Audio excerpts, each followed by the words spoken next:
കുറച്ച് ഫ്രൂട്ട്സ് വാങ്ങിക്കാൻ പോയാലോ? അപ്പോൾ ഇതാണ് ഇവിടുത്തെ പഴം. ഇവിടെ റോബസ്റ്റ് കേട്ടോ കൂടുതലായിട്ട്. റോബസ്റ്റ് മാത്രമേ ഇവിടെ ഉള്ളൂ. അപ്പോൾ അതാണത്. പിന്നെ ഉണ്ടല്ലോ ഇവിടെ മാംഗോ ഒന്നും കിട്ടില്ല. അപ്പോൾ ഇതുണ്ട്, ഡ്രൈഡ് മാംഗോസ് ഉണ്ട്.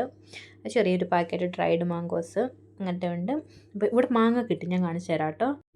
ഇതാണ് ഇവിടെ കിട്ടണ മാംഗോ. ഏകദേശം 3000 സംതിങ് ആട്ടോ ഒരു മാംഗോയുടെ റേറ്റ് വരുന്നത്. ഇവിടെ ഫ്രൂട്ട്സ് എല്ലാം അത്യാവശ്യം റേറ്റ് ഉണ്ട്. അപ്പം ഒരു സിംഗിൾ ഫ്രൂട്ട്, അതായത് ആപ്പിളൊക്കെ ഒരു ആപ്പിളായിട്ട് നമുക്ക് വാങ്ങിക്കാം. അതുപോലെ തന്നെ പാക്കറ്റിലും കിട്ടും. പിന്നെ ഗ്രേപ്പും കാര്യങ്ങളൊക്കെ എല്ലാം അതിൻ്റെ റേറ്റ് കണ്ടില്ലേ, 300 200 ഒക്കെ ആട്ടോ ഓരോന്നിൻ്റെ റേറ്റ്. അതുപോലെ തന്നെ ഒരു പൈനാപ്പിൾ, നമ്മുടെ നാട്ടിലൊക്കെ പൈനാപ്പിളിന് അത്യാവശ്യം റേറ്റ് കുറവല്ലേ, പക്ഷേ ഇവിടെയൊക്കെ പൈനാപ്പിളിനൊക്കെ 600, ഏകദേശം നമ്മുടെ നാട്ടിലൊരു 300 350 റേറ്റൊക്കെ വരും കേട്ടോ പൈനാപ്പിളിനൊക്കെ. പിന്നെ ഇപ്പോൾ ഇവിടെ സ്ട്രോബെറി സീസൺ ആയിട്ട് കുറേ സ്ട്രോബെറി നമുക്ക് വാങ്ങിക്കാൻ പറ്റും. അതിന് അത്ര റേറ്റ് ഇല്ല കേട്ടോ. 600-നൊക്കെ അങ്ങനെ ഒരു പാക്കറ്റ് സ്ട്രോബെറി നമുക്ക് വാങ്ങിക്കാൻ പറ്റും. ഇവിടുത്തെ സ്ട്രോബെറിക്കൊക്കെ നല്ല ടേസ്റ്റ് ഉണ്ട്, നല്ല മധുരമുള്ള കേട്ടോ. അപ്പോൾ സീസൺ അനുസരിച്ച് ഓരോ ഫ്രൂട്ടും ഇങ്ങനെ ഉണ്ട്. പക്ഷേ കമ്പയർ ചെയ്യുമ്പോൾ നമ്മുടെ നാട്ടിലെ ഫ്രൂട്ട് തന്നെ കേട്ടോ റേറ്റിൽ കുറവ് വരണത്.